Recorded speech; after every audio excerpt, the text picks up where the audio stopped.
Қайырлы күн, ұстаздар, сіздермен ұстаз ГЗ. Бүгін біз сіздермен оқушыларды тиімді әрі қызықты тақтаға шығару жолымен бөлісетін боламын. Бұл сайт арқылы сіздер түрлі ойын түрінде оқушыларды тақтаға шығара аласыздар. Ең әуелі менің каналыма жазылып кетіңіздер. Google'дың іздеу жолағына Stop Motion деп жазамыз.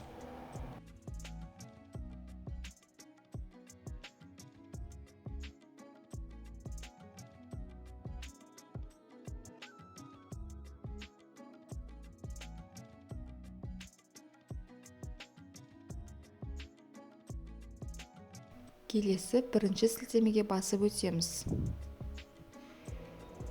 Бізде осындай бет ашылады. Келесі Random Name батырмасын басамыз. Мінекей осындай бет ашылады. Енді қараңыздар, осы жерде түрлі ойындар арқылы балаларды қызықтырып тақтаға шығару жолдары бар. Мысалы, спиннер арқылы оқушыларды таңдап аласыздар.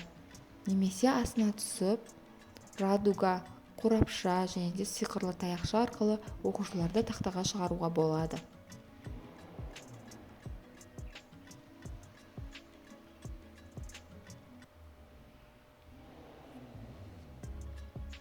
Енді біз осы кран әдісін таңдап алайық.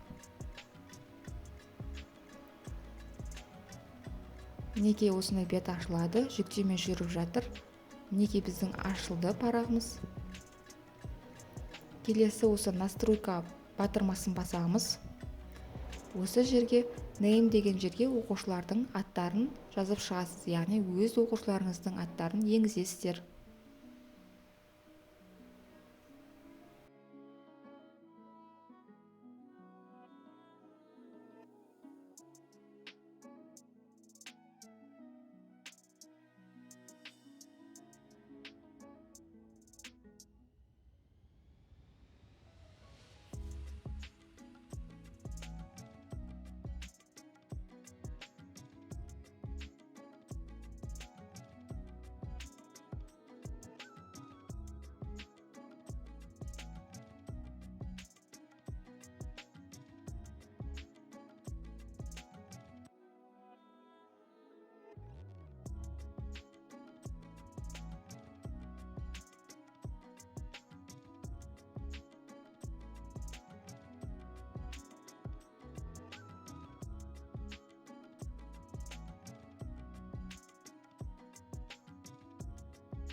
Енді Save As батырмасын басамыз.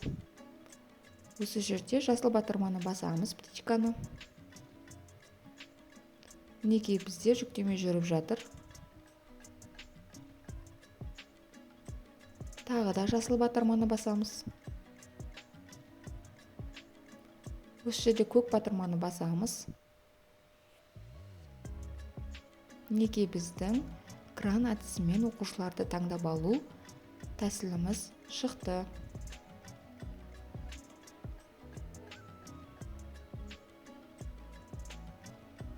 Мінекей бірінші оқушыны таңдап алдық, Альбина. Яғни Альбина бүгін тақтаға шығып сабақ айтады.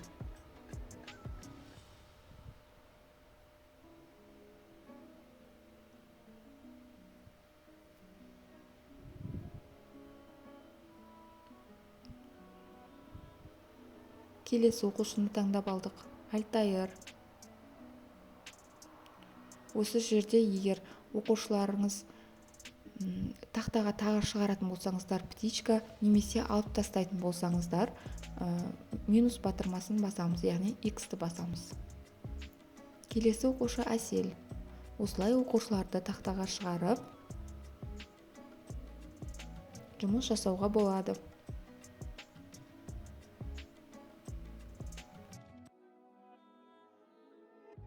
Ұстаздар, бүгінгі қолданылған әдіс сіздерге ұнаса, менің каналыма тіркелуді ұмытпаңыздар, және де комментарийға өздеріңіздің сұрақтарыңызды жазып кетсеңіздер болады.